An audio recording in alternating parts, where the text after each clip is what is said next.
berikutan dengan isu pandemik COVID-19 ini, pengusaha homestay mendapat kesan, dan kami berharap agar kerajaan dapat memberi potongan ataupun diskaun kepada pengusaha-pengusaha, dan kami juga berbesar hati sekiranya diberi potongan sehingga 50 ke 60%.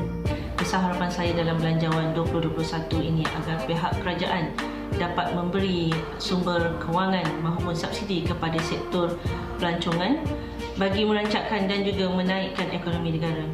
Saya juga berharap agar bantuan seperti potongan utiliti dan juga cukai pendapatan dapat dipertimbangkan oleh kerajaan dalam Belanjawan 2021. Agar kerajaan dapat memberi tumpuan dan perhatian yang sewajarnya kepada sektor pelancongan di negara ini, khususnya kepada pengusaha-pengusaha homestay seperti saya yang teruk terjejas akibat kemerosotan kedatangan pelancong tempatan ke tempat kami.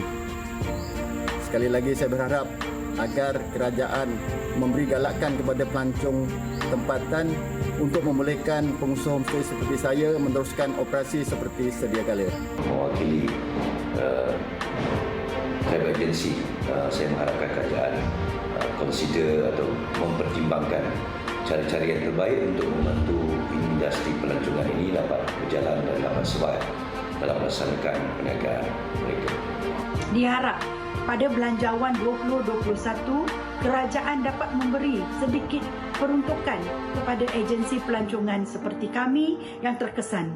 Saya harap pihak kerajaan dapat buat pengecualian tentang cukai, levy dan juga visa bagi negara-negara yang selamat, yang telah diisytihar selamat tiada status COVID untuk dibenarkan masuk ke Malaysia, dan juga beberapa perkara juga untuk membantu dari segi pekerja-pekerja yang telah diberhentikan ataupun telah dipotong gaji. Saya harap dapat ada bantuan-bantuan khas kepada mereka. Assalamualaikum dan kembali bertemu dalam MHI. Persiaran hari Khamis 5 November hari ini. Saya Fitriah yang menjumpa anda seawal pagi jam 8 pagi untuk kita membuktikan kita manusia pagi yang menyahut pelbagai seruan untuk komitmen cergas ceria. Hari ini saya bertemankan dua yang lain untuk bergabung memberikan ilmu untuk anda semua. Dan semoga anda dalam keadaan baik-baik saja. Saya Sofia Nur Solihatun juga menemani anda hari ini. Semoga hari ini yang memberikan selalu semangat yang baru kepada anda. Kita sedia maklum bahawa esok Jumaat ini Belanjawan 2021 akan bakal kita melihat antara intipati yang bakal dipertengahkan oleh kerajaan sendiri. Tentunya suara rakyat telah pun didengari dan esok menjadi hari penentuan adakah di mana sektor-sektor tertentu yang akan mendapat bantuan kewangan ataupun dana-dana yang lebih diperuntukkan lagi bagi melangsungkan ekonomi di negara kita. Antara yang cukup terkesan juga adalah sektor pelancongan dan juga kebudayaan di negara kita. Kita sedia maklum tahun ini saja 6 bulan yang pertama kita mengalami kerugian sebanyak 45 bilion ringgit. Itu dia. Sebab kita dah pun melancarkan tahun Malaysia namun telah pun dibatalkan. Dan ia bila sebut tentang pelancongan ini dia sangat memberikan impak. Betul. Sebab ia bukan hanya melancong untuk melihat kawasan sejarah, malah juga ada pelancongan kesihatan. Semuanya yang tergabung di bawah platform ataupun bumbung pelancongan terjejas kerana kita hanya melibatkan domestik dan tidak dapat menampung dan juga tidak dapat menerima kemasukan pelancongan antarabangsa. Betul. Dan Hanif dengan khabar anda pun biasa ke hotel, ke chalet, pelbagai tempat inap desa. Tapi tidak sekerap awak lah Fitri sebagai duta antara duta pelancongan di negara kita ni. Assalamualaikum, selamat pagi. Saya juga Hanif Iswan bersama dengan anda untuk bersama sekali lagi di Malaysia hari ini pada edisi hari Khamis ini, dan pastinya jika Isnin kita bawakan pada sektor pendidikan, Selasa industri kecil dan sederhana dan sudut perniagaan, semalam kita bawakan untuk bantuan kos sara hidup. Hari ini kita memberi fokus kepada sama ada sektor pelancongan akan diperkasakan bersama dengan Belanjawan 2021. Perasan atau tidak kalau kita lihat tadi kita buka siaran dengan harapan dan juga sedikit apa yang diperlukanlah oleh mereka yang terkesan secara langsung dalam industri pelancongan yang terjejas. Saya percaya banyak sektor yang terjejas dengan pandemik ini, tapi pelancongan adalah antara yang paling besar juga terjejas kesannya. Sempadan masih lagi belum dibuka. Sekarang ada tempoh PKPB lagi, dan saya sempatlah melihat ke beberapa aplikasi seperti Booking.com, Traveloka dan sebagainya, yang lain-lain itu dalam sektor pelancongan. Dan memang kebanyakan sekarang ini pengusaha-pengusaha hotel melakukan diskaun yang sangat banyak, sangat besar, dengan range sekitar 50 hingga 70% yang diberikan kepada orang ramai. Dan ada hotel yang hanya boleh beroperasi ataupun mampu untuk survive sekiranya mereka dijadikan pusat kuarantin. Sebegitu betul mereka kan. Saya juga menghubungi banyak hotel tapi tak berangkat, email tak berbalas, rupanya memang tak beroperasi lagi. Dan bila sebut tentang pelancongan ini bukan hanya tentang hotel penginapan tapi juga tentang produk pelancongan. Misal kata persembahan kebudayaan. Kemudian lagu-lagu pelancongan, kita yang menjual produk-produk contohnya I Love Kelang contohnya. Jadi tak dapat dijual lah sebab tak ada orang yang masuk kan. Dan juga kraft tangan semua dia berkait rapat, ada rentetan ataupun siri yang panjang kalau sebut tentang pelancongan ini. Kita bukan bercakap berkenaan dengan perusahaan besar seperti hotel sahaja, tetapi bagi setiap lapisan masyarakat tertentu, bagi yang mereka yang terbabit dalam sektor itu termasuklah mereka seperti yang membawa beca, bagi mereka yang menjadi tour guide ataupun pemandu pelancong. Setiap mereka ini adalah terkesan dan mungkin mereka boleh dikategorikan mereka melihat kedatangan pelancong ataupun sikap kita melancong dalam negara sendiri hanya itu sahaja yang membantu untuk merancangkan ekonomi dan juga kewangan mereka. Pada ketika ini memang kosong, jadi kita melihat bagaimana mereka boleh disantuni juga kerana ada di antara mereka yang betul-betul memerlukan bantuan kewangan dari bulan ke bulan untuk survive. Sebab kita tak terfikir sama sekali yang bahawa pelancongan ini akan terhenti. Dan ini realiti yang harus kita terima. Dan kita tinjau juga paparan di akhbar untuk hari ini. Dan kalau kita sebut tentang pelancongan tadi mungkin terangkum dalam belanjawan yang bakal dibentangkan. Kerajaan sedia beri pertimbangan dan antara lain dapat saya kongsikan kepada anda ini tentang harapan banyak pihak. Sebab bila satu industri terjejas dia akan berkait rapat dengan yang lain juga. Yang mana belanjawan 2021 dirangka untuk melindungi rakyat dan menjamin kelangsungan ekonomi serta mengambil kira input dari semua parti politik. Dan kata Tan Sri Muhyiddin Yassin Perdana Menteri, saya percaya belanjawan disediakan ini bakal mendapat sokongan dan diluluskan sebulat suara seperti mana Dewan Rakyat meluluskan pakej rangsangan dalam Akta COVID-19. Laman kedua dan keempat, ia juga mendengar dan mengambil maklum semua cadangan yang telah dipermukakan dan kadang-kadang ada yang bertindih bermakna ia perkara yang diberi perhatian banyak pihak. Jadi jaringan kesempatan sosial juga akan dipentingkan. Delivery rider juga yang kita lihat mainkan peranan penting dalam situasi itu perlu diberikan tumpuan. Ini juga akan dibincangkan. Yang mana penting juga untuk yang media hangat isu yang dibincangkan, syur untuk keluar caruman akaun 1 USP akan digaji. Sebab ada juga yang terbeban dengan hutang, memang tak ada jalan lain langsung melainkan terpaksa mengeluarkan sikit wang mereka untuk kehidupan. Tapi itu melihat jugalah antara mereka yang mungkin kehilangan pekerjaan dan sebagainya. Jadi itu akan diperhalusi juga. Saya kongsikan di NST di halaman utama disebutkan expansionary budget. Disebutkan oleh Perdana Menteri Tan Sri Muhyiddin Yassin sendiri mengatakan bahawa ahli parlimen perlu merangkumi segala prioriti bagi rakyat yang perlu ditekankan dalam pelan belanjawan 2021. Tapi apa yang menjadi pilihan penerbit hari ini adalah di halaman yang keempat. 1,032 new cases yesterday.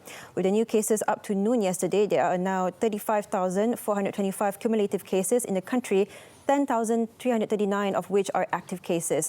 At the daily press conference, Dr. Noor Hisham said Sabah, Labuan and the Klang Valley recorded 918 cases linked to the prison clusters and quarantine detention centres. And of course, said that 820 cases had recovered, bringing the tally to 24,815 recovery cases. Dikongsikan di sini 1,032 kes baru positif di negara kita dan so tentunya yang dikesan paling tinggi masih kekal di Sabah dengan 646 kes, di Lembah Kelang 244 kes dan juga di Labuan 28 kes. Dan setakat ini alhamdulillah kita mendapat 820 kes sembuh dan dapat disebutkan 6 kluster baru, 3 di Sabah iaitu kluster penjara Sandakan, dialisis dan juga kluster Sepanggar dan juga di beberapa kawasan lain di kawasan Semenanjung iaitu kluster Aero, kluster Lekuk dan juga kluster Gading. Jadi hari demi hari kita melihat peningkatan kluster dan sebagainya. Jadi tolonglah jangan leka, kekalkan jaga SOP anda kerana kita masih melihat angka 4 digit 1,032 dan KKM menjangkakan 6,000 kes positif dalam seminggu. Dan ini 5,000 dalam tempoh 2 minggu tapi keboleh jangkitan sangat tinggi. Dan ini laporan semalam dengan pada kes kematian dengan jumlah yang sembuh 24,815 secara kumulatifnya dan jumlah keseluruhan 35,425 kes. Dan kita juga mengharapkan ada penurunan yang mana jelas sekali pakar perubatan bahawa virus ini kan kekal sampailah ke hujung zaman. Betul. Tetapi cara kita untuk mengatasi dengan bantuan vaksin dan sebagainya. Dan ini antara kes baru mengikut negeri yang dapat kita kongsikan bersama dengan anda. Dan seterusnya ini pecah-pecahan yang kita akan kongsikan hari demi hari. Ada yang kita melihat daerah yang daripada zon kuning menjadi zon merah dan sebagainya. Jadi kita harapkan agar ini menjadi salah satu peringatan bagi anda semua untuk kekal berjaga-jaga. Terus patuhi SOP dan juga disebutkan oleh Kementerian Sains, Teknologi dan Inovasi. Sekarang kita dalam proses untuk mendapatkan vaksin pada peringkat yang terakhir. Jadi insya-Allah kita akan mendapat mungkin jawapan bagi vaksin ini pada awal tahun hadapan. Vaksin dijaga pada harga RM87.60 harga siling vaksin. Kita doakan dapat dipermudahkan urusan sebab kita dah masuk ke November, tinggal sebulan lagi. Apakah bermakna 2020 kita? Sedangkan 2021 dah pun semakin hampir dengan pelbagai tekanan, kadang-kadang doakan dipermudahkan. Okey, itu paparan di NST. Saya kongsikan di utusan Malaysia, ini 10 kampung di Hulu Langat tenggelam dan banjir kilat sekitar kawasan Hulu Langat dipercayai berpunca daripada hujan lebat sejak awal pagi semalam dan ekoran itu kira-kira 570 kediaman di 10 kampung serta taman perumahan di kawasan tersebut dinaiki air. Antara kawasan yang terjejas melibatkan Kampung Batu 20 Sungai Lui, Kampung Batu 14, Kampung Batu 16 dan juga banyak lagi kawasan-kawasan lain. Bagi anda semua yang berada di kawasan tersebut, kita memang kekal maklum bahawa kita dalam musim peralihan. Ini video dapat kami kongsikan bersama anda. Anda juga mungkin tahu tentang video yang tular di mana ada lelaki yang makan kuali dalam kuali itu dalam keadaan air sampai ke lebih paras pinggang. Sampai ke dada. Itu gambaran dan bagaimanalah mereka ni untuk meneruskan kehidupannya. Dia perlu ada bantuan kecemasan segera dan juga alternatif untuk keluar ke tempat lebih selamat. So pasti inisiatif untuk membantu ini agak mencabar juga bagi pihak berkuasa kerana kita masih menepani wabak COVID-19. Jadi segala aspek SOP perlu diperlihatkan juga. Baik, kita akan kongsikan. Musim banjir, pada masa sama perlu patuhi SOP sebab ia melibatkan sentuhan dan sebagainya. Okey, itu tentang yang berlaku di sekitar Selangor dan kita nak tambah lagi perkongsian akhbar. Ya, di Harian Metro bersama dengan saya dan sedikit perkongsian di muka hadapannya. Ada juga paparan berkenaan dengan bahlanda 3 negeri, banjir melanda 3 negeri di seperti yang dikongsikan sebentar saja tadi. Ada juga berkaitan dengan KWSP dan juga EPF teliti secara halus setuju kaji pengeluaran akaun 1 di muka hadapan. Tetapi pilihan kita ataupun tumpuan kita adalah tumpuan dunia sebenarnya di Amerika Syarikat berkaitan dengan pilihan raya Presiden Amerika Syarikat pada ketika ini dan masih lagi dalam proses undian yang kita tahu akan proses mengira undian yang kita tahu akan mengambil masa yang sangat panjang kerana ini adalah antara pilihan raya yang paling bersejarah ataupun berbeza untuk Amerika Syarikat, juga pilihan raya yang menelan kos yang paling tinggi untuk Amerika Syarikat pada ketika ini dengan era baharunya, norma baharunya. Dan pada ketika ini di halaman ke-25, Joe Biden dilaporkan mendahului Donald Trump dan pada ketika ini calon Republikan itu mendakwa untuk membawa kes ni ke mahkamah kerana ada beberapa perkara yang perlu diselesaikan. Dan menurut laporan di Harian Metro di halaman ke-25 ini, belum ada pemenang. Trump akan mohon mahkamah henti pengiraan undi pos. Calon Parti Demokrat Joe Biden pada Selasa malam mendahului Presiden Donald Trump dari Parti Republikan dalam pilihan raya Amerika Syarikat. AFP melaporkan Biden pada ketika laporan ini ditulis telah pun memenangi 238 undi elektoral dan Trump mengikuti dengan 213 undi elektoral. Tapi kalau boleh kita kongsikan juga di beberapa laporan pada ketika ini juga mendakwa Biden telah menangi beberapa kerusi yang agak besar di Michigan terutamanya dan pada ketika ini undian di Pennsylvania juga dilaporkan memihak kepada calon yang mewakili warna biru itu dan ini dikatakan antara beberapa keputusan yang mengejut juga. Kerana sebelum ini kemenangan Trump pada pilihan raya yang lalu adalah di kawasan yang tidak tetap sokongan mereka di negeri seperti Michigan itu, tapi dilaporkan yang terbaru juga Biden mungkin telah memenangi kawasan Michigan tersebut dan menjadikan hanya memerlukan 6 kerusi saja lagi lah kalau termnya di Malaysia ni. Tapi apapun ini masih lagi dalam proses undian awal. Ya, masih di awal, peringkat awal. Sebab dan ia kita boleh tahu di sana dicabar, sangat besar, ya. boleh juga melibatkan proses mahkamah, akan ambil masa yang cukup panjang. Tapi bagi dunia, ia satu perkembangan yang sangat penting. Betul. Sebab kemenangan seorang presiden itu akan menentukan polisi dunia, terutama terhadap Timur Tengah, terhadap negara Islam dan sebagainya, memberi impak yang cukup panjang. Bagi anda, saya tanya mengapa kita memberikan atau perlu melihat begitu rapat sekali apakah perkembangan di Amerika Syarikat ini. Kita sudah tentunya tahu bahawa Amerika Syarikat adalah antara negara pelabur keempat tertinggi di Malaysia. Jadi sentiasa segala perubahan daripada segi politik di sana juga sedikit sebanyak akan memberikan tempias yang pada kita dari segi ekonomi dan sebagainya. Ya, perang dagang dengan China dan juga hubungan bagaimana nanti dia akan ada implikasi yang pelbagai. Dan ia juga menentukan banyak polisi yang juga terhadap imigran, ya, yang ini polisi terhadap kemasukan ke US dan sebagainya. Ia penting untuk kita ketahui sebagai maklumat umum yang memang dibicarakan di seantero dunia.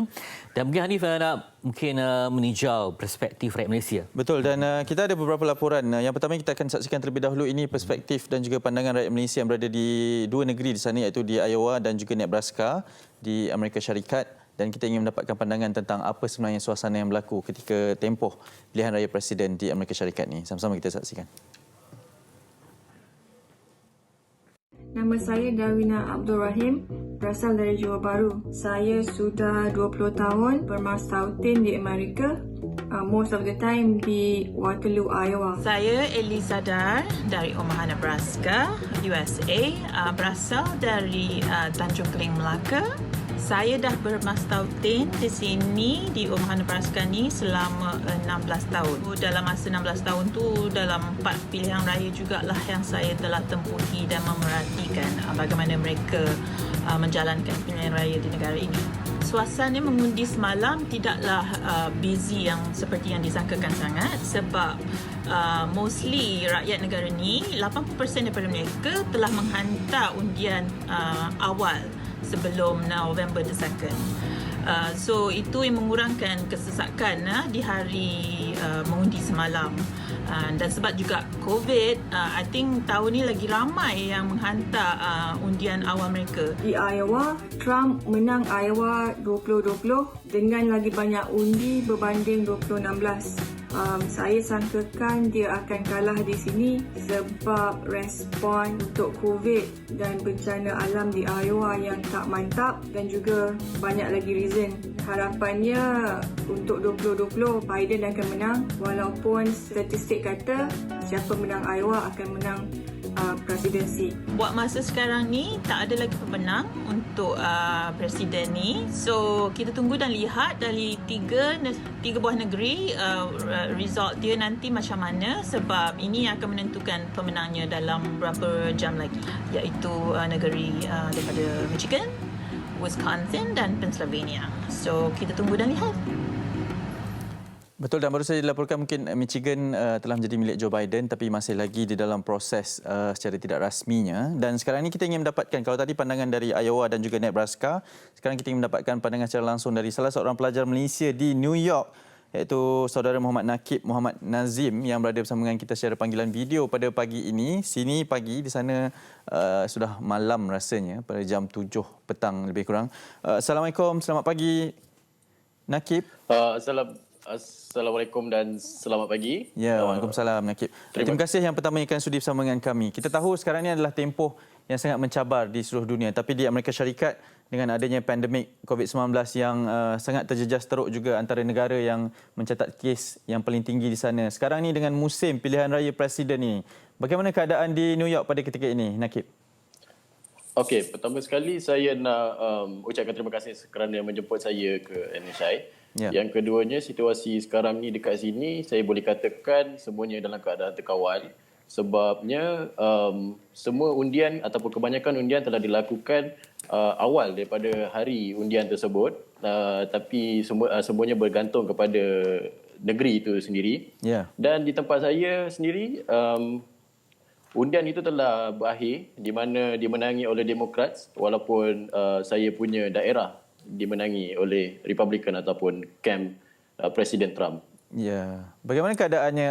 Mungkin anda ada bersama dengan rakan-rakan rakyat Amerika yang mengundi melihat kepada suasana sekarang ini, apa cakap-cakap ataupun perbualan yang berlaku di antara persaingan dua calon presiden pada ketika ini, Nakib?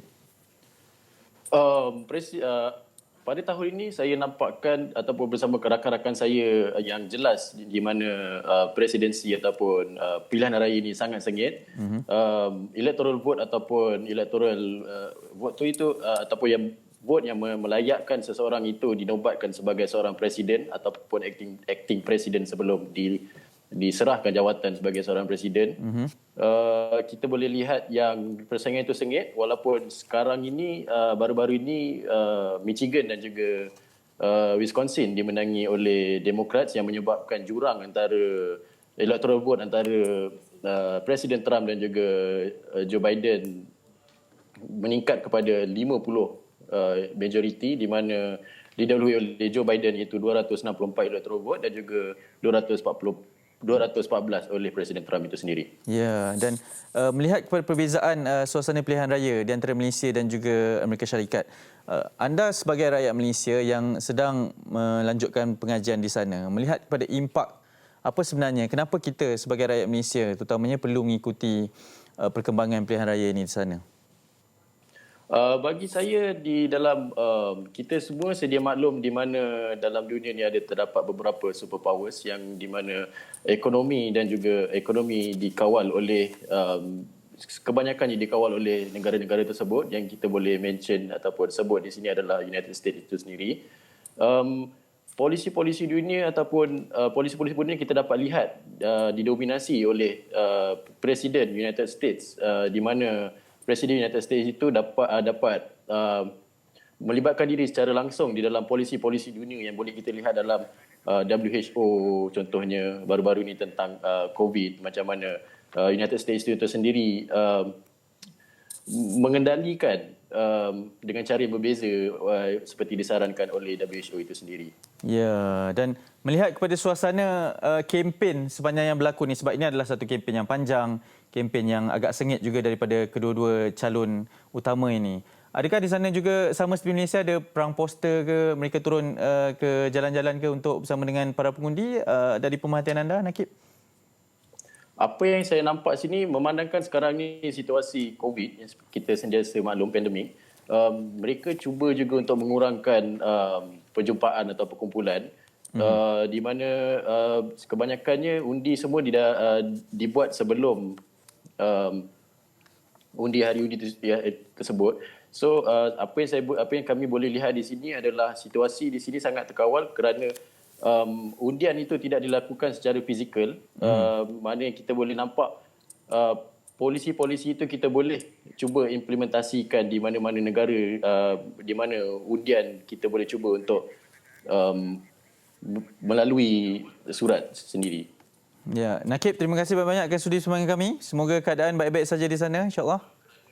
Terima kasih. Ya, itu Muhammad Nakib Muhammad Nazim, pelajar Malaysia di New York pada ketika ini, yang memberikan sedikit gambaran tentang suasana pilihan raya Presiden Amerika Syarikat yang sedang berlangsung pada ketika ini. Telah pun berlaku hari pengundiannya semalam, dan ini untuk sedikit maklumanlah bahawa mereka sekarang ini melakukan proses pengundian secara agak berbeza pada tahun ini berbanding 4 tahun lepas dengan ada pengundian secara pos, dan seperti yang dilaporkan oleh rakyat Malaysia di sana tadi mengatakan bahawa pengundian secara pos telah menjangkau lebih 80%, dan ini mungkin boleh menjadi kepada titik perubahan bagaimana pengundian undi ini akan dilakukan, kerana pengundian pun masih lagi sedang berlangsung. Ada beberapa kawasan yang sedang mencari sukarelawan untuk mengundi peti undi ini kerana terlalu banyak yang datang dan hadir pada mereka pada saat ini. Apapun masih lagi dalam proses undian, masih lagi boleh mencabar proses undian ini, dan ini pastinya suatu perkara yang sangat baik untuk kita ikuti secara lebih rapat lagi. Okey, kita nak berhenti seketika kerana selepas ini ada perkongsian berkaitan dengan pelaksanaan aktiviti sukan, ko-kurikulum dan kesenian dalam karangan murid sekolah.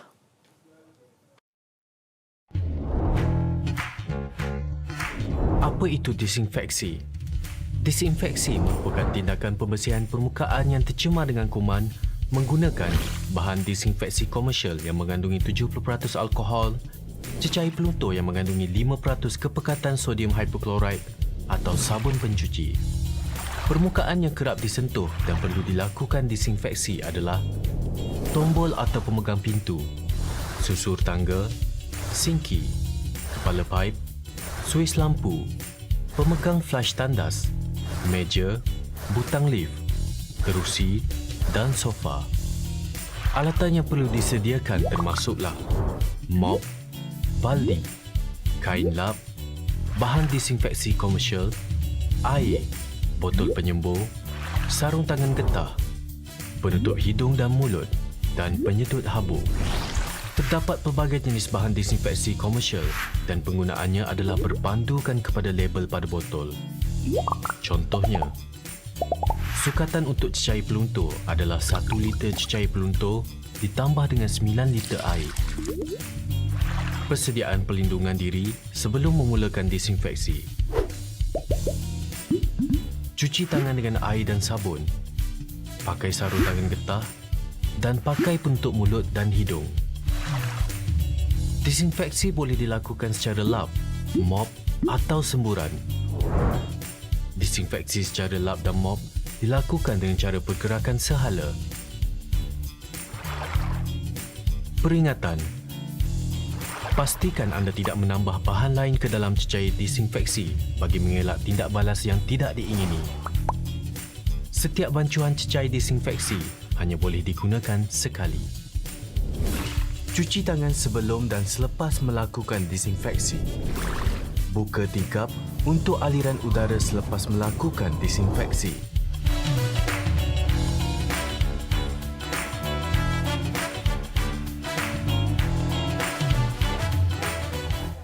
Baik, kembali kita di Malaysia dan kita juga nak memfokus pada bidang pendidikan yang merangkumi untuk kemenjadian murid itu perlukan satu suntikan yang hebat, termasuk bidang sukan, kurikulum dan kesenian dalam Kementerian Pendidikan Malaysia.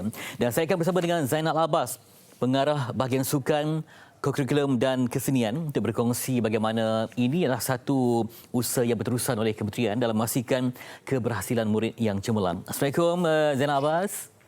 Waalaikumsalam Cik Fitri. Ya, lama kita tak bersua. Ya, lama betul. Baik, bagaimana melihat usaha padu pihak kementerian dalam usaha untuk memastikan pelajar dapat terus menerima manfaat daripada apa yang digerakkan oleh bahagian sukan, kurikulum dan kesenian dalam Kementerian Pendidikan Malaysia? Silakan. Terima kasih Fitri. Sebagaimana yang Fitri nyatakan tadi, kemenjadian murid merupakan faktor utama yang ditekankan oleh Kementerian Pendidikan Malaysia. Dan bagi kami di bahagian sukan, kurikulum dan kesenian, semestinya kami akan mengendalikan aktiviti-aktiviti di luar bilik darjah. Jadi pembelajaran itu berlaku dalam bilik darjah dengan mata pelajaran yang dipelajari di sekolah. Manakala bagi bahagian sukan, kurikulum dan kesenian, kita mengendalikan program-program di luar bilik darjah, aktiviti-aktiviti sukan, kurikulum yang melibatkan badan-badan beruniform, kelab, satuan dan juga aktiviti-aktiviti kesenian. Jadi semua itu digabung jalinkan dengan pendidikan yang dipelajari oleh pelajar di sekolah sendiri dalam bilik darjah untuk menjadikan seorang murid yang lebih mantap, selaras dengan falsafah pendidikan kita untuk melahirkan seorang insan yang balance, yang seimbang dari segi rohani, intelek, jasmani dan sebagainya. Baik, Zainal, dalam usaha untuk kita melahirkan murid yang seimbang kesemuanya, intelek, emosi, rohani, bukan mudah ya. Jadi memerlukan banyak sekali program yang dirangka untuk memastikan kemantapan itu dapat diwujudkan supaya ia dapat berkembang dengan potensi yang mereka miliki itu. Silakan. Fitri, semestinya kita mengendalikan banyak pelbagai aktiviti sukan, aktiviti kurikulum dan kesenian. Sebagaimana yang kita lihat di skrin sekarang ini ialah penglibatan para pelajar kita dalam aktiviti di peringkat antarabangsa dan juga di peringkat kebangsaan. Jadi di negara kita sekarang ini pelaksanaannya sama ada sukan, kurikulum dan kesenian itu berlaku di sekolah itu sendiri, di peringkat daerah, di peringkat negeri dan seterusnya kebangsaan. Dan kita juga menyediakan platform untuk para pelajar ini mengasah bakat mereka dan mengendengahkan bakat mereka di peringkat antarabangsa juga. Jadi selaras dengan itu, kalau kita lihat program sukan sendiri, 24 jenis sukan dipertandingkan pada setiap tahun di peringkat sekolah, daerah dan juga di peringkat negeri dan kebangsaan.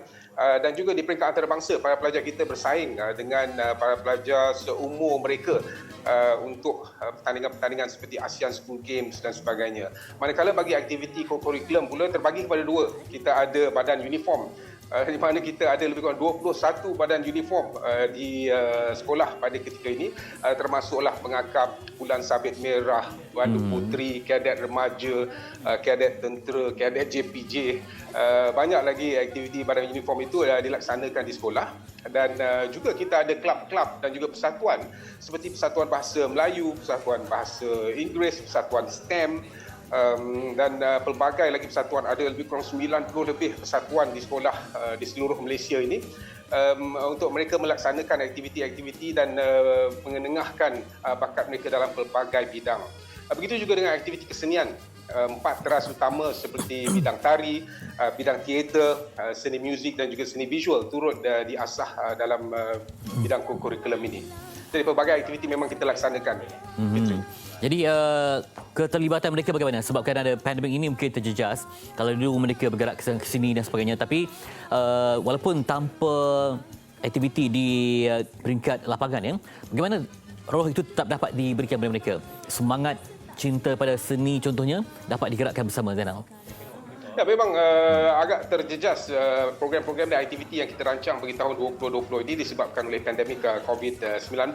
Sebenarnya bukan saja kita di Malaysia, bahkan di seluruh dunia aktiviti-aktiviti sebegini turut terjejas.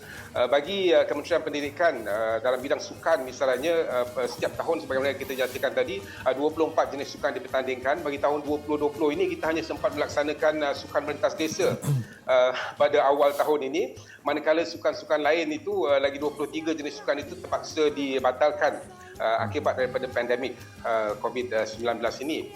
Dan apabila keadaan kembali reda pada bulan September, kita telah menggalakkan sekali lagi para pelajar untuk meneruskan aktiviti-aktiviti sukan, kurikulum dan kesenian mereka di sekolah. Namun apabila gelombang ketiga pandemik ini, gelombang kedua pandemik ini hadir kembali, maka kita terpaksa menangguhkan kesemua aktiviti-aktiviti tersebut. Namun Fitri, pandemik 19 ini ada juga hikmahnya kepada sistem pembelajaran di sekolah, di mana kita pada ketika ini melaksanakan program-program pembelajaran berdasarkan dalam talian, home based learning, yang dikendalikan oleh guru-guru bagi mata pelajaran di kelas. Manakala bagi aktiviti kurikulum dan sukan ini juga kita terus laksanakan secara dalam talian. Pelbagai aktiviti kita laksanakan. Dan yang menariknya Fitri, kalau kita lihat dari segi data yang kita perolehi, lebih ramai pelajar sebenarnya berpeluang untuk menyertai aktiviti-aktiviti yang kita laksanakan secara dalam talian berbanding kalau dengan secara bersemuka. Kerana kalau kita laksanakan secara bersemuka itu, bilangannya terpaksa dihadkan berdasarkan jumlah kontingen yang akan bergerak untuk menyertai sesuatu pertandingan sukan ataupun pertandingan kurikulum itu. Namun dengan melaksanakan secara dalam talian, menggunakan bajet yang mungkin sedikit kurang daripada secara bersemuka, kita dapat lihat bahawa pelibatan pelajar itu lebih ramai, lebih menyeluruh, dan aktiviti-aktiviti yang kita laksanakan dalam bidang kurikulum, misalnya dalam bidang kesenian, misalnya baru 2 minggu lepas kita laksanakan pertandingan teater peringkat kebangsaan yang dilaksanakan secara online. Bayangkan pelajar berlakon di hadapan kamera dan kemudian dipertandingkan dan diperjurikan, diperhakimkan untuk kita mengumumkan pemenang-pemenang. Jadi pelbagai aktiviti sebenarnya diteruskan oleh Kementerian Pendidikan Malaysia. Aktiviti kurikulum ini diteruskan secara dalam talian dan sambutannya memang cukup menggalakkan di kalangan para pelajar di rumah lah. Kalau sewaktu pandemik COVID begitu rancak pada bulan April itu, JPN Johor misalnya mengadakan pertandingan bercerita peringkat negeri, dan pemenang bagi pertandingan itu kemudiannya dibawa ke stesen radio di Johor untuk mengenengahkan atau menceritakan cerita mereka itu secara dalam talian live kepada seluruh negeri Johor. Jadi ini memberi peluang dan ruang yang baru kepada kita di kementerian untuk melihat kaedah terkini digitalization daripada program-program yang kita laksanakan ini, dan memang cukup memberangsangkan sambutan daripada para pelajar dan juga dari kalangan ibu bapa. Baik, terus martabatkan seni, kesenian, kebudayaan, sukan dan aktiviti kurikulum lain. Terima kasih untuk Zainal Abbas, pengarah bahagian sukan, kurikulum dan kesenian Kementerian Pendidikan Malaysia, yang terus memberikan komitmen yang jitu untuk mengangkasakan potensi anak bangsa dalam segenap lapangan kehidupan mereka. Okey, itu tadi dalam usaha untuk merancangkan lagi aktiviti yang tak akan terputus sekalipun ada pandemik, tetapi usaha untuk memberikan suntikan patriotik mereka dalam pelbagai bidang tetap diteruskan tanpa henti. Dengan berita nanti akan muncul, kita nak berbincang di sebalik belanjawan terhadap bidang pelancongan selepas ini di MHI.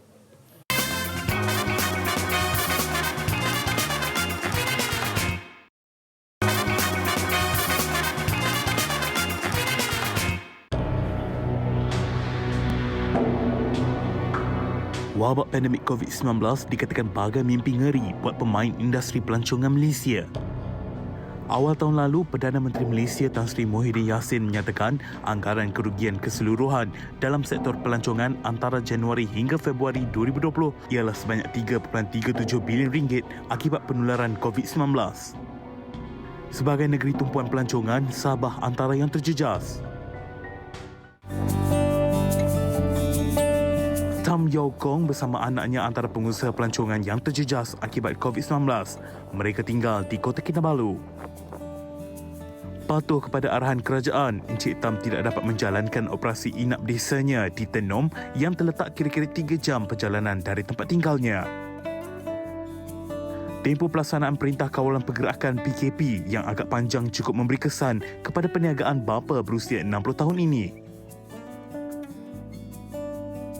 PKP pertama sangat mengejutkan kami dan kami betul-betul serius tidak boleh ke sini ke sana.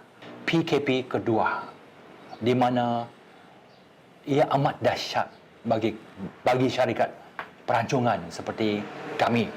Tapi apa boleh buat, kita terpaksa menghadapi cabaran ini demi hidup. Selaku majikan kepada 7 pekerja, Encik Tam bersyukur kerana masih berupaya mengekalkan para pekerjanya. Ada antara mereka yang berkhidmat sejak awal operasi. Kita tidak boleh buang sesiapa pun. Bersyukur kepada Berkeso dapat menolong kami membayar gaji kepada pekerja-pekerja biarpun tidak ada yang tidak sepenuhnya dengan apa yang mereka terima ataupun mereka dapat waktu musim bagus. Mula mengusahakan tempat pelancongan sekitar tahun 2000, Encik Tam turut dibantu anaknya Tam Kim Leng. Kim Leng mula membantu ayahnya sejak tamat persekolahan 8 tahun lalu. Saya harap tourism akan balik, pelancongan akan balik, tapi berapa lama belum tentu tahu lagi. Tapi yang kami harap ni kalau boleh dalam masa 1 tahun kah, 2 tahun kah.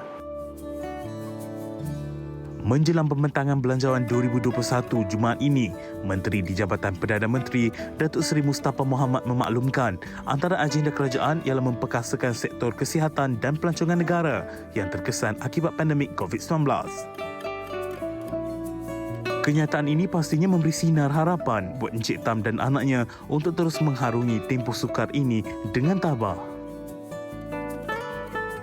Kami harap pihak kerajaan dapat menolong kami mengatasi masalah ini, melalui masalah ini supaya apabila kembali ke masa yang seperti dahulu, kita akan lagi berkomited.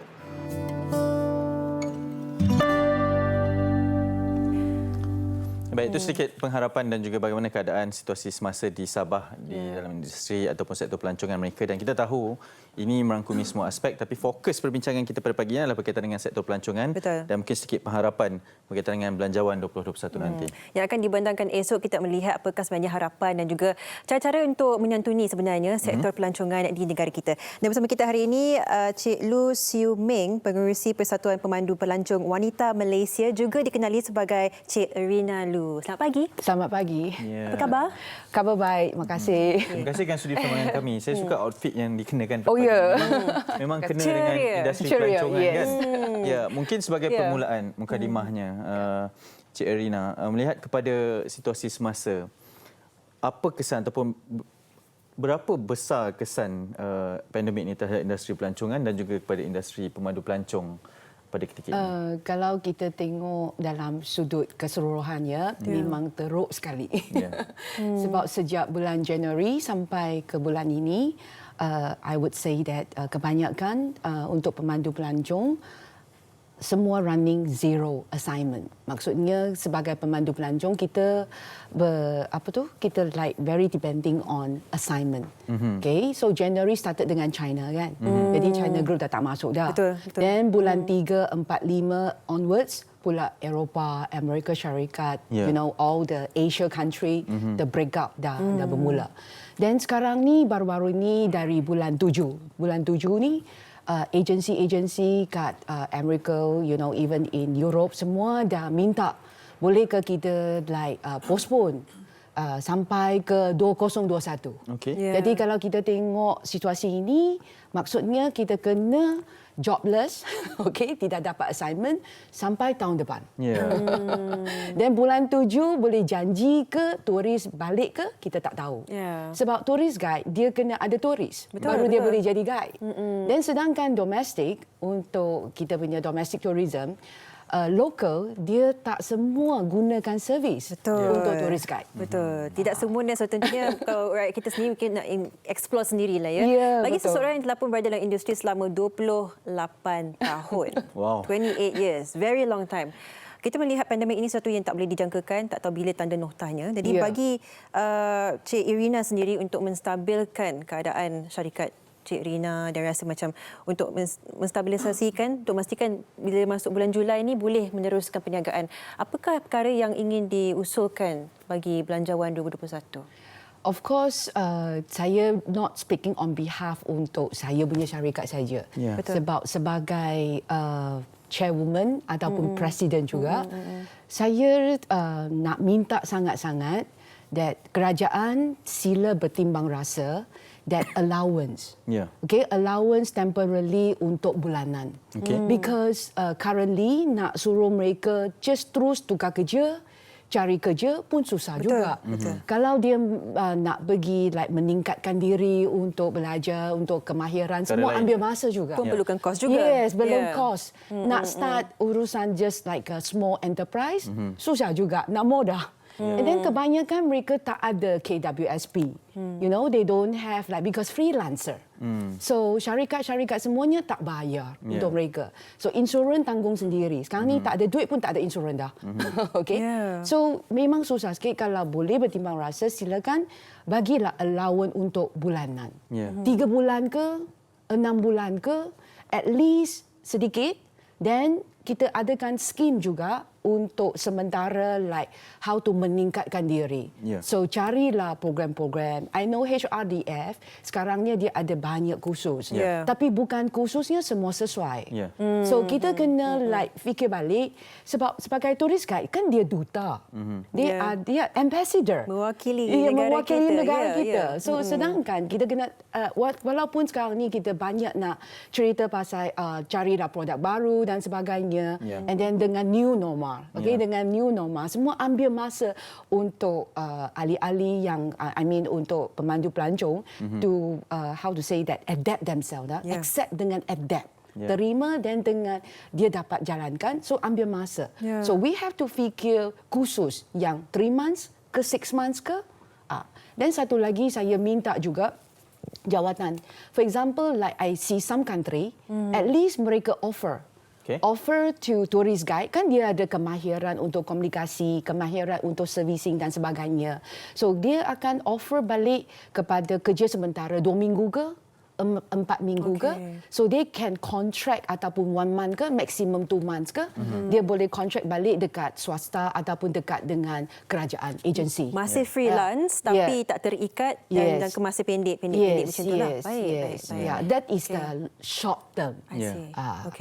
Melihat kepada Belanjawan 2020 yang dibentangkan pada masa yang lalu, 1.1 bilion ringgit Malaysia yang diperuntukkan untuk industri pelancongan, kerana pada tahun 2020 sepatutnya adalah tahun melawat Malaysia. Tapi boleh kita katakan ramai mengatakan bahawa 2020 ni cancel lah dengan keadaan sekarang ini. Melihat kepada Belanjawan yang akan dibentangkan esok dari sudut industri pelancongan ini, bagaimana sebenarnya ataupun mungkin ini adalah satu perkara yang baru. Kita tahu 2021 juga masih lagi belum pasti. Sudah ada unjuran ataupun perangkaan untuk menunda sehingga Julai. Sehingga Julai. Okey, setakat ini bantuan yang diberikan kepada industri pelancongan, bagaimana yang melihat kepada usaha yang telah pun dilakukan ini? Seperti tahun ini yang dijanjikan adalah RM600 Okey. sekaligus lah. Kepada seorang? Kepada setiap pemandu pelancong yang berlesen. Okey. Okay? Tak kisah you tahap keberapa. Semuanya sama. Okay? But the problem is yang macam bantuan untuk B40, M40 dan sebagainya, kebanyakan tak layak. Sebab kan kita freelancer. Baik. So kita tak tahu kita kategori nak masuk macam mana. Betul. So banyak bantuan kita tak boleh dapat. And then walaupun belanjawan itu adalah untuk menggalakkan start the entrepreneurship, tapi kebanyakan pemandu pelancong kan dia individually, dia tak ada syarikat. So dia cuma boleh buat guiding sahaja. So as I say, mungkin income tax pun tak layak, KWSP tak ada. So dia nak cari pinjaman dari mana? Pun susah juga. So it doesn't really beneficial. Okay, tak manfaat yang terus kepada pemandu pelancong. Baik. Cik Irina sebagai pengerusi Persatuan Pemandu Pelancong Wanita Malaysia, sebagai satu persatuan kan, apa yang Puan Irina rasakan sesuatu yang boleh membantu daripada segi kelangsungan persatuan itu sendiri yang barangkali boleh membantu ramai lagi mungkin antara wanita-wanita yang telah pun terjejas sebagai pemandu pelancong ini as an organisation? Untuk association kami sekarang ni, kita just convert yuran-yuran membership kepada free training. Okay. Supaya kita nak menurunkan beban, the burden, burden kepada tourist guide. Okay. Tapi ini bukan untuk jangka masa panjang, right? So this is sementara saja. So of course kami harap juga that persatuan akan diberikan peluang, untuk menganjurkan kursus. Sebab sekarang ni kebanyakan kursus dia adakah bagi kat institut untuk ILP, Institut Latihan Pelancongan saja. Jadi secara tidak langsung persatuan tidak involve. And then kadang-kadang itu terpulang kepada negeri sebab bajet-bajet masing kat negeri-negeri lain. So mungkin negeri yang lain tu ada yang lebih. And then untuk kami di wilayah persekutuan itu susah juga. Kita just tumpuan kepada federal. So kenapa pentingnya untuk persatuan menganjurkan kursus-kursus ini secara sendiri? Pasal disebabkan because of we understood. Kerana kita faham kemahiran apa yang dipentingkan, and then dengan new normal sekarang ni, kita kena betul-betul buat sesuatu khusus, and then dengan menwujudkan produk yang sesuai. And then I juga looking into kalau in some country, in other country kan, pemandu pelancong dah diberi kepada gelonggaran sikit dah. Gelonggaran untuk kalau kita ada produk baru, kita boleh menguruskan diri sendiri. Jadi kita tak boleh, kita tidak payah tie up sangat dengan tunggu saja travel agent. Betul. Sebab kalau kita nak wujudkan satu travel agent syarikat, bukannya senang, kena sendirian berhad.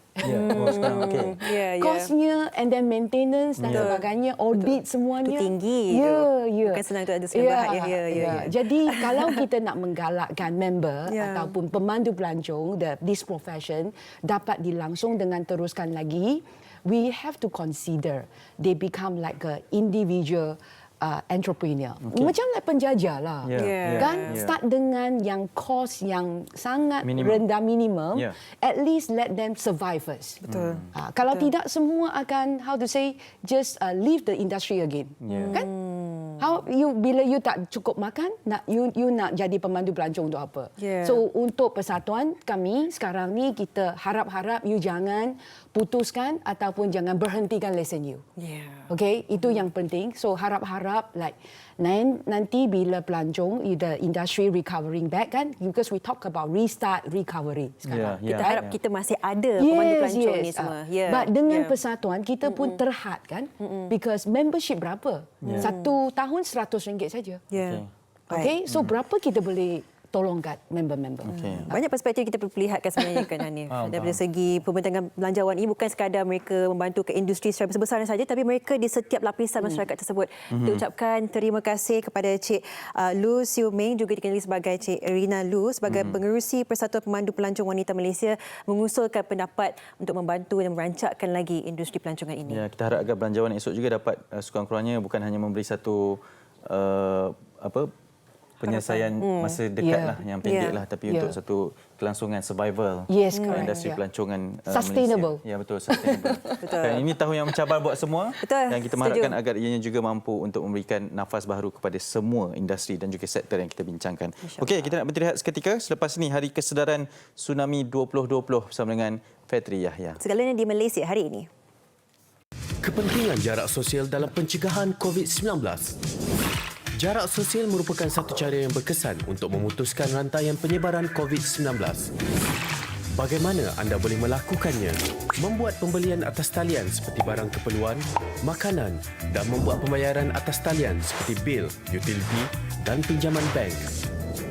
Jika terpaksa berurusan di luar, pastikan anda mengamalkan jarak sekurang-kurangnya 1 meter daripada individu lain seperti membeli makanan di restoran, mengisi minyak di stesen minyak, membuat urusan di ATM atau bank, membeli barang keperluan di pasar raya, menggunakan kemudahan pengangkutan awam, membeli ubat di farmasi.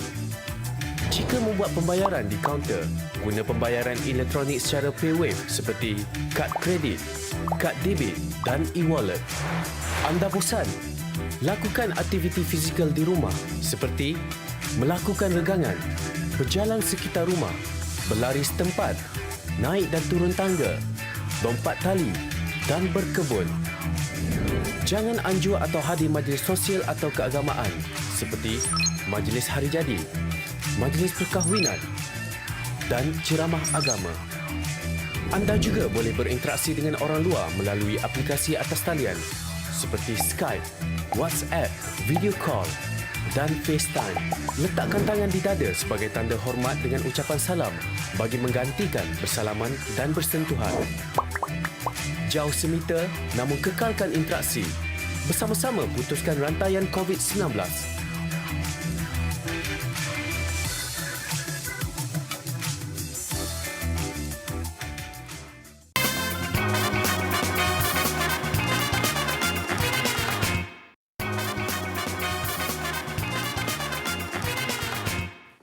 Terima kasih di MSI sampai kita mengenang bahawa hari ini 5 November ialah hari peringatan tsunami sedunia yang telah pun diutamakan oleh PBB, dan kita nak berbicara tentang Hari Kesedaran Tsunami 2020, dan di talian melalui panggilan video kita bersama dengan Cik Muhammad Helmi Abdullah, Timbalan Ketua Pengarah Operasi Jabatan Meteorologi Malaysia. Assalamualaikum Cik Helmi. Waalaikumsalam Fitri. Baik, tsunami yang pernah menggemparkan dunia, terutama di Indonesia, Sri Lanka, Thailand, yang mengorbankan ratusan ribu nyawa 2004. Jadi macam mana ini adalah satu permulaan untuk manusia ataupun yang masih hidup hari ini memahami lebih mendalam pengetahuan tentang tsunami. Silakan. Ya, betul. Met Malaysia merupakan agensi rasmi tunggal yang memantau aktiviti gempa bumi di bukan sahaja di negara kita, bahkan di luar negara juga kita pantau. Dan berdasarkan kepada pemantauan tersebut, kita akan keluarkan apa yang kita kenali sebagai amaran tsunami itu jika kriteria tertentu dipenuhilah.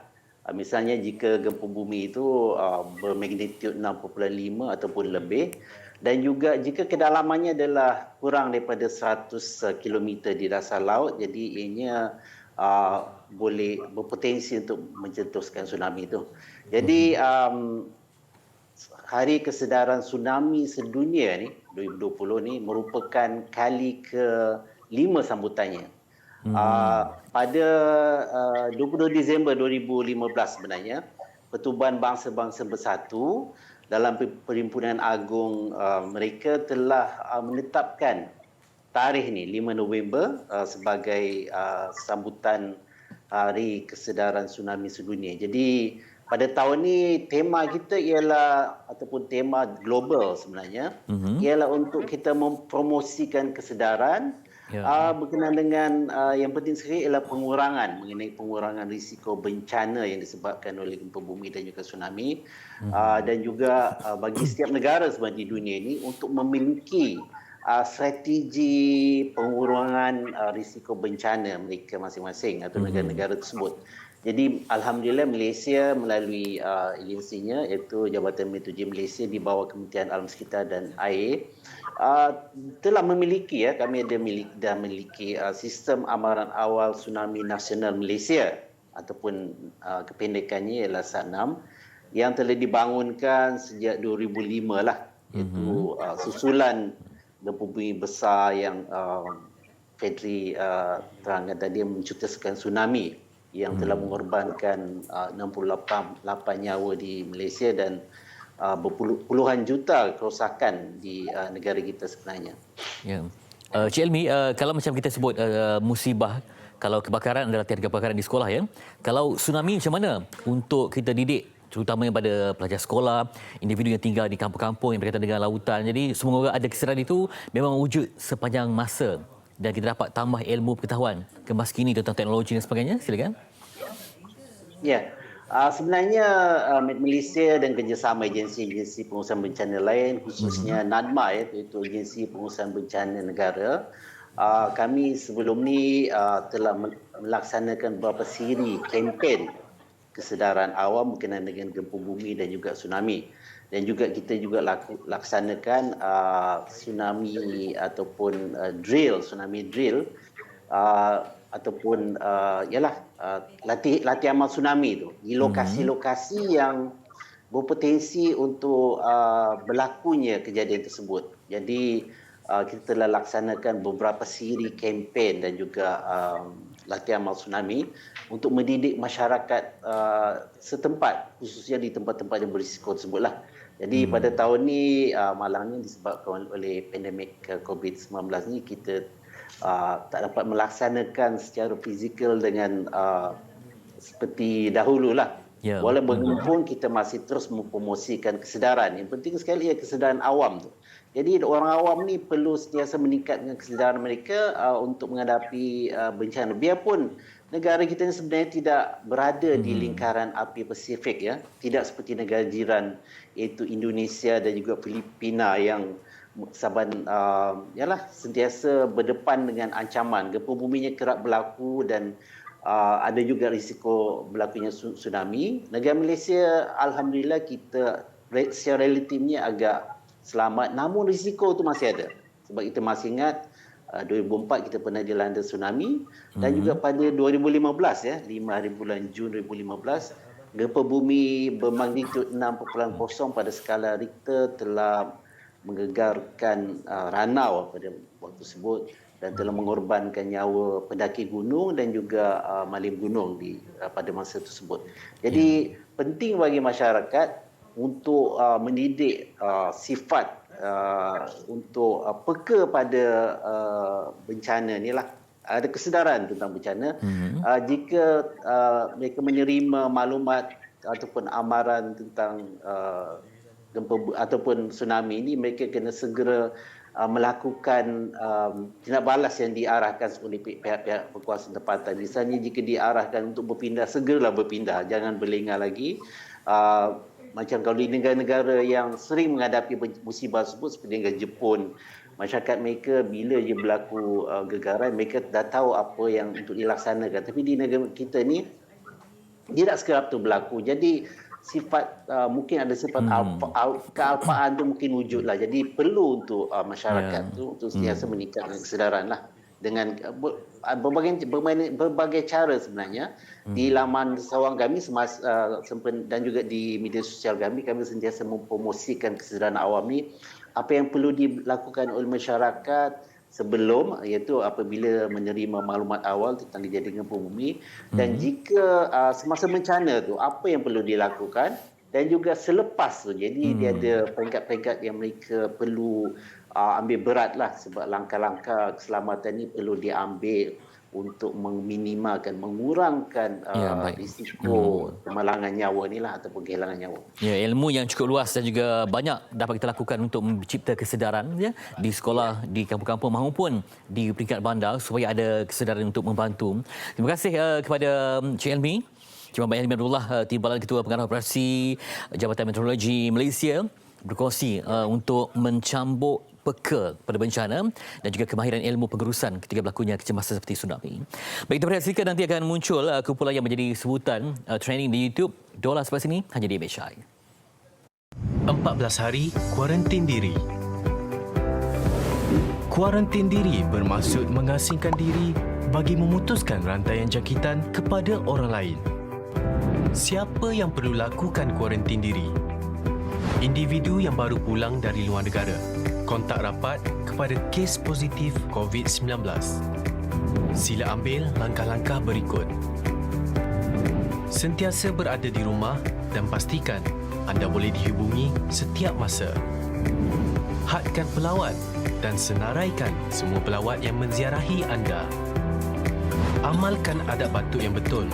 Tutup mulut dan hidung menggunakan tisu apabila batuk atau bersin. Buang tisu yang telah digunakan dalam tong sampah bertutup dan cuci tangan serta-merta. Kerap cuci tangan dengan air dan sabun. Elakkan perkongsian peralatan makanan dan penjagaan diri. Cuci peralatan makanan yang digunakan dengan sabun pencuci sebelum digunakan semula. Disinfeksi permukaan yang kerap disentuh. Buka tingkap untuk pengudaraan rumah yang baik. Jika bergejala, sentiasa pakai penutup mulut dan hidung. Tinggal di bilik berasingan dan jarakkan diri 1 meter daripada orang lain. Dapatkan rawatan dengan segera di fasiliti kesihatan terdekat.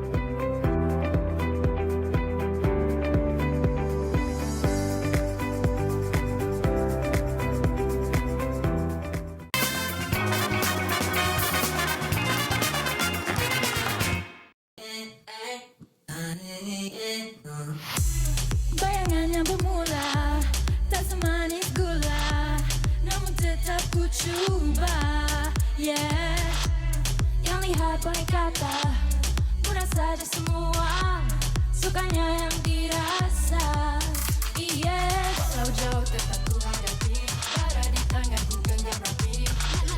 Oh na na na, namun belum. Jika mudah jalanku kecapi, roller coaster hidup di terapi. Oh na na na, jadi dengarkan bila ku lepaskan kata berubah kenyataan. Segala impianmu, segala harapanmu, bebaskan mindamu, susah senang kita rasa. Pada yang tak percaya, just watch me glow. Watch me, just watch me glow.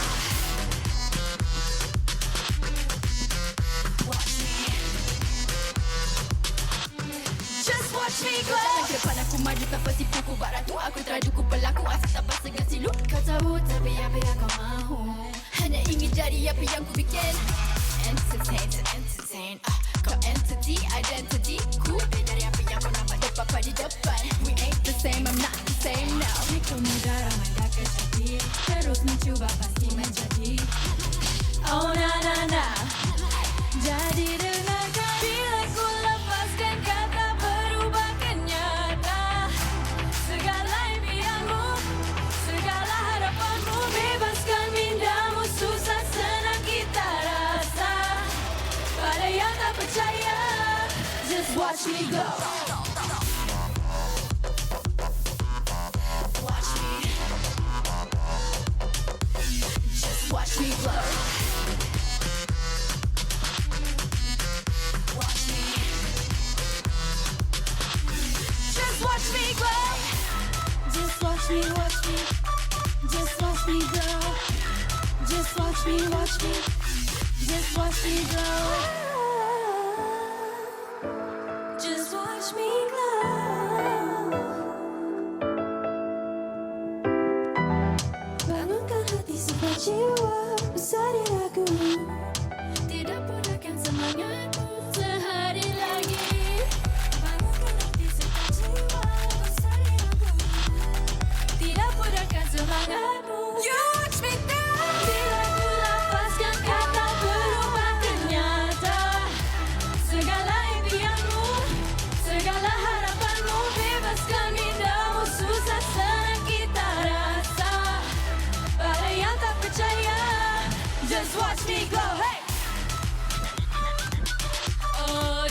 watch me glow. Na na na na na na. Watch me. Just watch me glow. Just watch me glow. Good morning, girls. Good morning. Hello, Dola. Okay, jom kita ke depan sikit. Apa khabar semua? Baik. Very energetic. I love it. Hebat dan semua. Okay, bagi penonton kita di Malaysia hari ini, mungkin nak perkenalkan diri anda setiap seorang, one by one. Hai, saya Sasha. Hai, saya Sebronzo. Hai, saya Tabby. Hai, saya Angel dan kami Wow, thank you so much Dola sebab berdiri di sini kita. Mungkin kita nak dengarkan berkenaan dengan lagu tadi yang dinyanyikan, Impikan. Tentang apa tu story dia? Okay, so lagu ni actually tentang orang yang sedang mengejar impian. So, kalau boleh dengar lirik, you ada orang yang pernah doubt you ke apa, you boleh cakap pada yang tak percaya, just watch me glow. Wah. Yeah.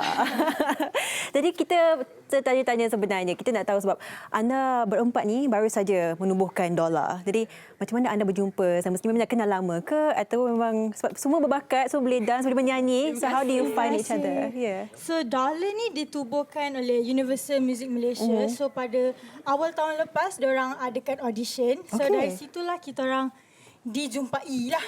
Oh, menerusi audition. Audition. Baik, okey. Jadi anda masih barulah mengenali sama sendiri sebenarnya. Yes, betul. Tapi itu tahun dah pas 1 tahun. Ya. 1 tahun. Tapi chemistry baik lah rasa ya. Okey, so far no cat fights lagi. Ya, tak Okey, anda berempat Dola trending di Twitter. Jadi pernah tak menyangka benda tu? Sebenarnya kita orang tak sangka. So dalam masa 1 hari tu music video kita orang dapat 100k kan? Satu hari? Sangat terkejut. Wow. Lepas tu trending. 700k lah. Ya, sekarang dah almost 800. Untuk Impikan? Untuk So Impikan. I think kita banyak bersyukur lah because orang pun boleh terima lagu kami dengan baik kan kali ni. So Jadi apa sebenarnya antara yang dikongsikan peminat semua berkenaan dengan yalah your music video semua pun sangat-sangat menarik. Kita juga tak nak lupa kita ada abang-abang kita di sebelah sana. Sudah abang nak tanya ni. Duduk jauh di situ Hanif Miswan dengan Fatri Nak tanya dengan Yahya. adik yang baju pink tu. Ya. Kenapa awak terus ke sana? Tak ada tanya. Okey. Okey, susah tak nak menari dengan menyanyi sebab stamina kena hebat.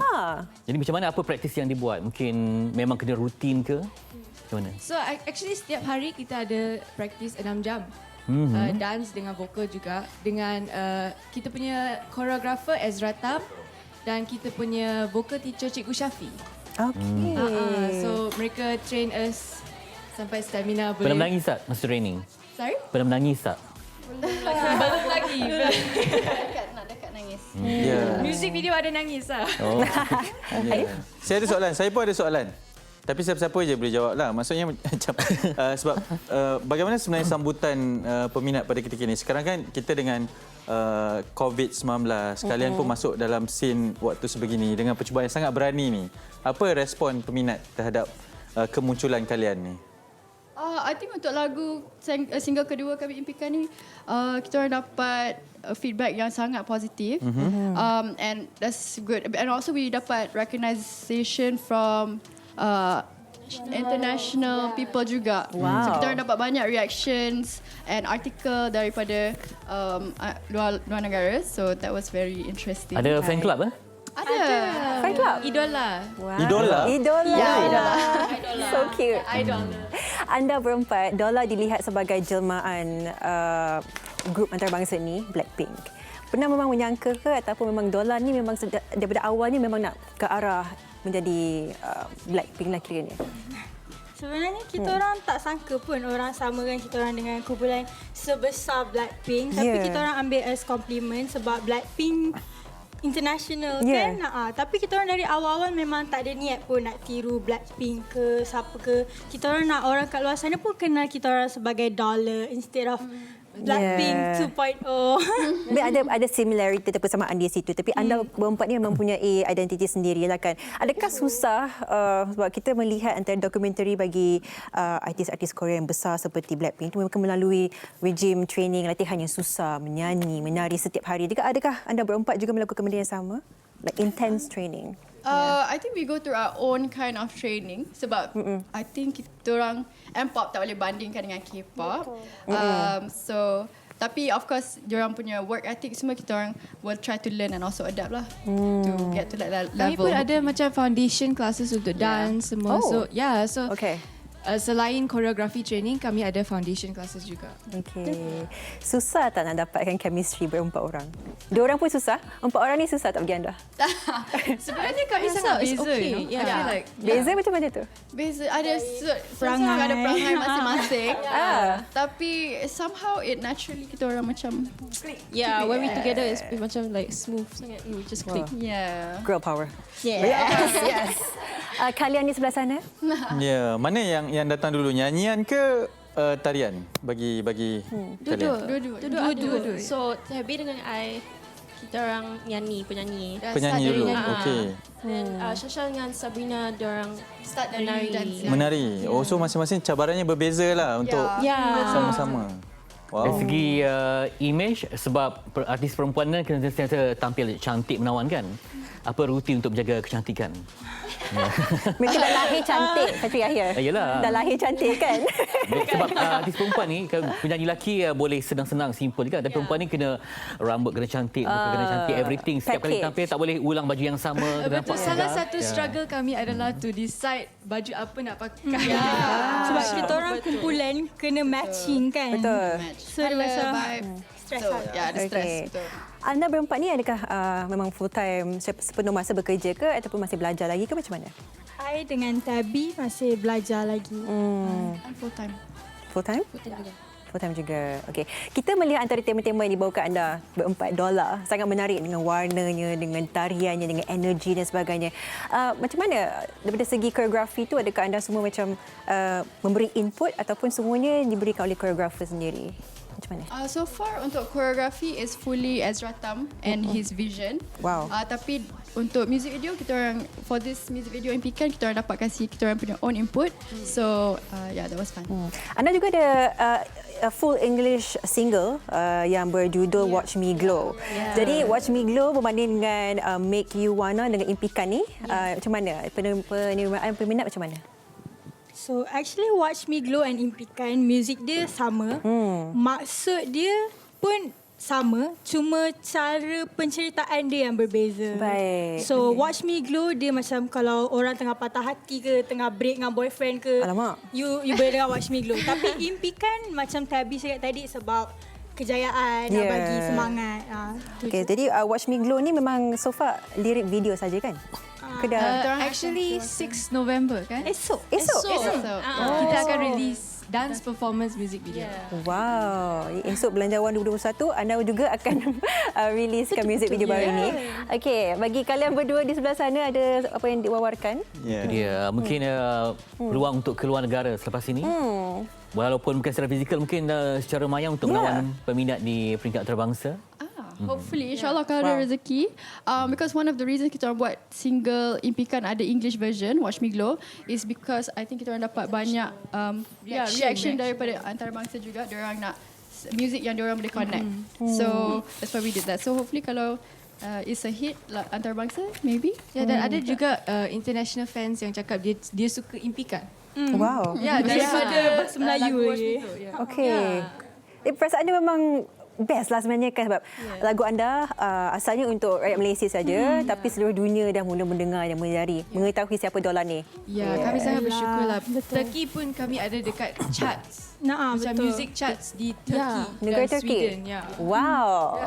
Yang paling kita orang terkejutnya ada website daripada K-pop, Korea Selatan punya website post. Dan website tu kind of besar lah juga. Okey. Kami pun bersyukur lah.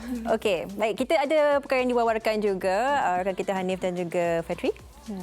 Baik, terima kasih. Sebelum kita tamatkan siaran dengan persembahan dari Dolar sekali lagi, kita ada beberapa perkara yang ingin kita kongsikan bersama dengan anda. Ini yang pertamanya, berkaitan dengan Shopee 11.11 jualan hebat bermula. Nikmati penghantaran percuma dengan pembelian minima RM11 dan voucher diskaun 50% setiap hari. Dapatkan Proton X50 dengan RM1 apabila bermain permainan satu atau tidak. Selain itu, jangan lupa untuk saksikan Shopee 11.11 Big Show jam 9 malam 11 November di TV3 dan Shopee Live. Dapatkan voucher berjumlah 11 juta ringgit Malaysia daripada jenama terkenal sekarang dan gunakan pada 11 November. Muat turun aplikasi Shopee sekarang. Okey, dan kita teruskan lagi wara-wara untuk pagi ini untuk anda. Dan kami mencari jago cabaran snack macam pro dengan Nestle. Wang tunai berjumlah 288,000 untuk dimenangi. Caranya memang mudah. 280,000 sebenarnya. Cipta resepi snack, pencuci mulut ataupun minuman unik dengan pelbagai produk Nestle dan muat naik gambar ataupun video resepi ke media sosial dengan hashtag snack macam pro dan dia Nestle dan tag rakan-rakan anda. Yang penting mesti ada produk Nestle dalam gambar dan video resepi. Pemenang hadiah utama juga berpeluang untuk masak bersama Chef Naim di TV3. Layari www.dianestle.com.my/cabaran steak macam pro untuk maklumat lanjut. Baik, ada lagi satu. Ini berkaitan dengan lagu Cinta Kita Musim 2. Jatuh cinta di saat lagu pertama. Saksikan 18 peserta pilihan mencari cinta mereka melalui lagu. Lagu Cinta Kita Musim kedua dihoskan oleh Ali Mazlin dan Azwan Ali juga disertai oleh Mas Idayu dan Hail Husaini sebagai juri tetap. Dua hati bakal bersatu di lagu Cinta Kita Musim kedua bermula 8 November 2020 setiap Ahad 9 malam di TV3. Itu dia. Okay, Sofia mungkin nak menyanyi bersama dengan Dola. Saya yang tahap macam-macam ni tak boleh menyanyilah. Baik, kita ucapkan terima kasih kepada Dola. Sedia datang sini menunjukkan kita lagu yang cukup mantap dan sangat-sangat bersemangat. All the best, girls. Kita doakan yang terbaik untuk anda semua. Dan bagi anda semua di rumah, pastikan anda jangan lupa untuk menonton kita juga esok di Malaysia hari ini. So tentunya kita akan bawakan segala liputan berkenaan dengan satu isu yang pastinya mendapat perhatian kita semua. Belanjawan 2021 akan kita bawakan esok. Terima kasih semua. Assalamualaikum. Kita persembahkan Dola.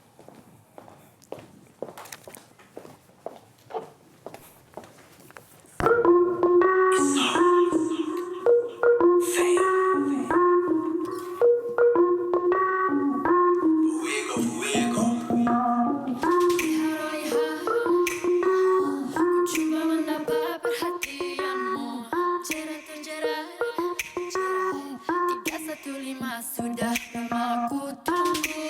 Kena dengar kabar kata semua kenal nama tapi tak tahu. Jangan salah sangka hidup bukan dalam film. Ya aku berangkat kalau minggu mana.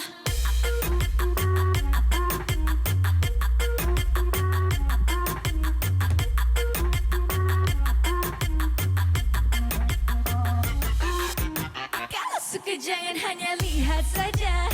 Kalau malu-malu pasti tak kemana. Rasakan irama yang mempersona, yang menggoda. I got something for ya. Ayo, ayo, mari berdansa. Ayo, ayo, sehingga senja. Ayo, ayo, lupakan masa. Jangan kisah kata-kata mereka.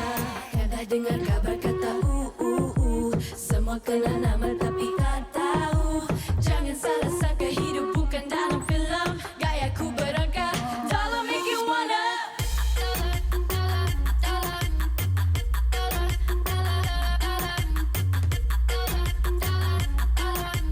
Gayaku berangkat, dollar make you wanna.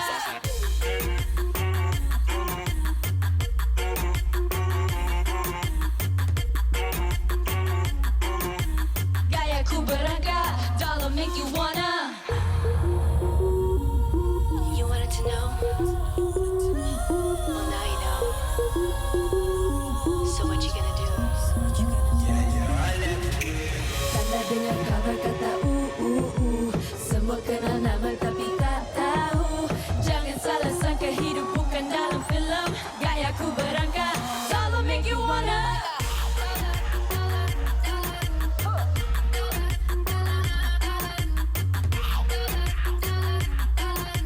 Gayaku berangkat, dollar make you wanna.